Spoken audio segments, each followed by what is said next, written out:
To read or not to read? It's sort of been a silent debate among drummers for quite a while. Everybody has their own opinion on the subject. I kind of have a problem with drummers out there that seem to have this superiority complex over drummers that can't read. They sort of have this idea that you can't be a complete musician unless you learn how to read, and they start calling them lazy and blah, blah, stop being lazy and buckle down and learn how to read or whatever.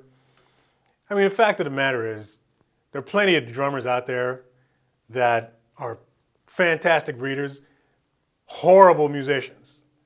So, I mean, that kind of debate tends to go out the window for me. But that's the question. Are you any less of a musician because you can't read? Are you any more of a musician because you can? So let's talk about it. Fact of the matter is, there are valid arguments on both sides of the fence. So I just thought we'd discuss that today. And if you're watching, whether you're a reader, whether you're a non-reader, hopefully you can sort of keep a neutral sort of opinion on the whole thing without getting too fired up. So I want to start by, first of all, presenting the case for non-readers. I've played small clubs to arenas, small studios, big studios. I've played for independent artists, local artists, signed artists. I've never been asked to read a chart on a gig. If you've been playing for a long time and you can't read music, there is no reason whatsoever for you to feel bad in any way or inferior to any other drummer because you can't read. Plenty of the world's greatest musicians couldn't or can't read music. Eddie Van Halen, Jimi Hendrix, Eric Clapton, Buddy Rich couldn't read. I've read that Tony Williams wasn't a strong reader at all. Dennis Chambers, I heard he can't read. Stevie Wonder. Prince. Case closed. We need to separate the two. Reading ability has nothing to do with your physical ability to play an instrument. Now, I think there's a bit of a correlation between non-readers and self-taught musicians. I think most people that can't read are probably self-taught, and they weren't schooled, you know what I mean? They never went to Berkeley or Humber or any major, musical sort of learning institution. Most musicians that teach themselves work on the skill and not so much on the whole theory side of it. They just kind of have a passion for the instrument, and then they just attack it like crazy until they get really good at it. And they don't really consider the reading side of things. And I think that's just fine. So if you spend way more time working on your technique and your musicality and your phrasing and all that kind of stuff, coordination, if you're spending all your time on that, that's totally fine. So let me present the question, should you learn how to read music? I kind of think it depends on what your goal is. Most popular styles of music these days don't really require any sort of reading ability. Because even at the highest stages, if you happen to play with an artist, like a signed artist on a major label, and you're touring and doing all of that kind of stuff, it's still almost kind of the same thing as you were doing before you got that gig. Nobody's handing out charts at a Drake gig.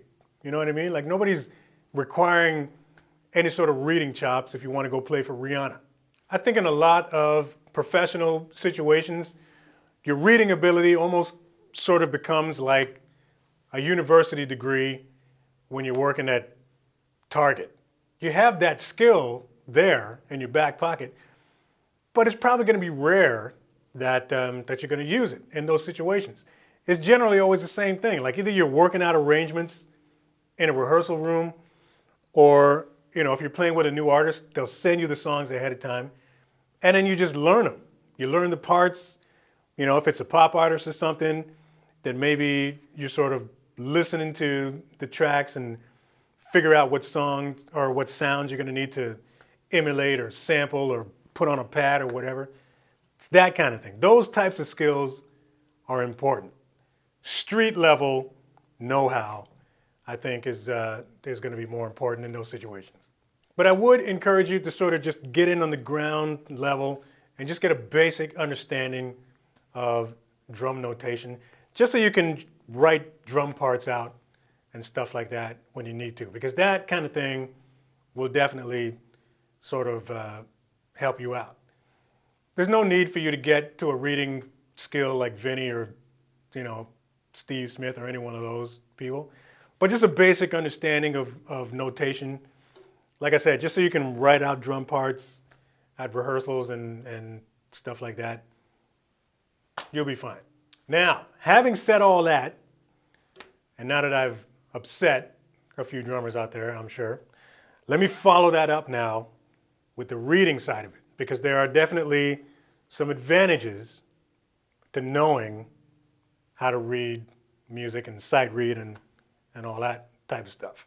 Being a reader will sort of open you up to different areas of the workforce that non-readers will just not get the opportunity to do. And I'm talking about things like pit work, for instance. Good friend of mine here in the Toronto area, a guy named Chris Sutherland.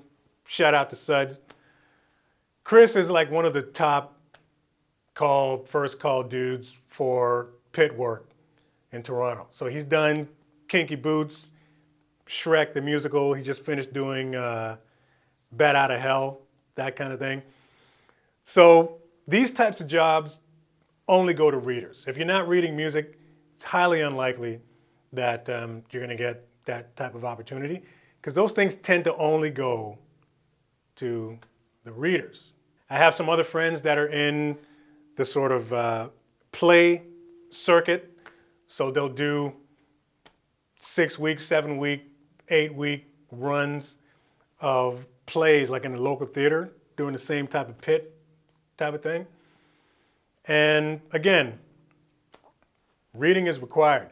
Not a super crazy level of reading, but at least a basic understanding of reading is required to do those types of gigs. And the thing about those types of jobs is that they tend to pay quite well versus just regular gigs. Other types of jobs that would require reading, cruise ship work, for instance. I don't know if they still do it, but shows like Cirque du Soleil, Blue Man Group, things like that, you're able to audition for shows like that because you have that reading ability behind you.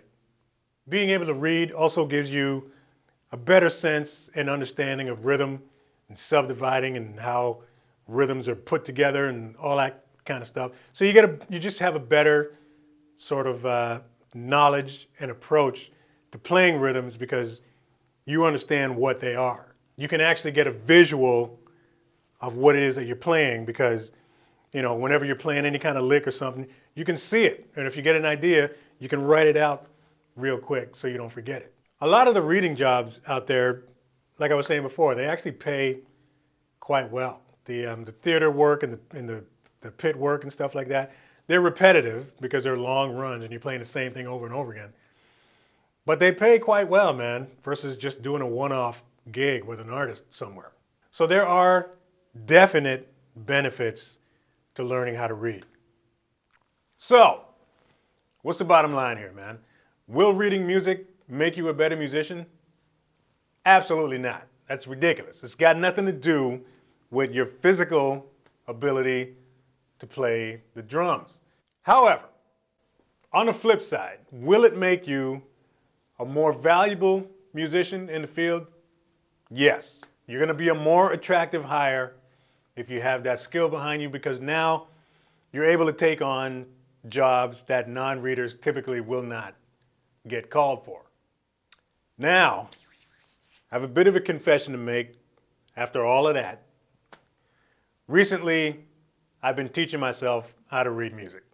It's just been one of those things that I've been putting on the back burner for I don't even know how many years, and just coming up with excuses as to why I can't or don't want to start reading music. And I'm just kind of at the point now where I actually do want to experience some of the gigs that I haven't been able to do. So I want to start opening myself up to, you know, the theater gigs and the pit work stuff. Like, I want to experience those types of things now. But that's just me, man. That might not be your thing. You might not want to do pit work. You might not care about cruise ship stuff and whatever, right? So it's not, that's totally on you whether or not you want to pursue reading. But I just got tired of making excuses, you know what I mean? Especially when a lot of my friends know how to read. I mean, there's 8-year-olds out there that know how to read, right? So it's not an impossible thing. So I just had to stop making excuses and just get down, start putting in the time. I've seen what can happen when you decide to just buckle down and dedicate the time into developing something. I mean, it wasn't too long ago that my traditional grip sucked, right? So even that experience there just inspired me to just, you know what, just do it. Just do it.